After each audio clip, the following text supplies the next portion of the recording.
జ్యుడిషియరీకి ఎగ్జిక్యూటివ్స్కి ముగ్గురు గురువు సర్వేపల్లి రాధాకృష్ణనే, అబ్దుల్ కలాం గారే.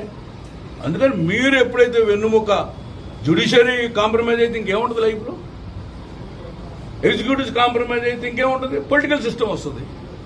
ఇంకా అన్నప్పుడు ఎగ్జిక్యూటివ్స్ ఎందుకు మాకే పత్రాలు వేయండి, ఇది ఊరేయమని చెప్తే ఎమ్మెల్యేగా నేనే చేస్తాను, ఎంపీగా నేనే చేస్తాను. ఇంకా మళ్ళీ ఆ వాళ్ళు ఎందుకు ఎగ్జిక్యూటివ్స్, మళ్ళీ వాళ్ళు ఇంకో సెకండ్ వాళ్ళ జీతాలు దండగా ప్రజలు నాకు ఇచ్చి గెలిపించారు, నేనే డిక్టేట్ చేస్తా.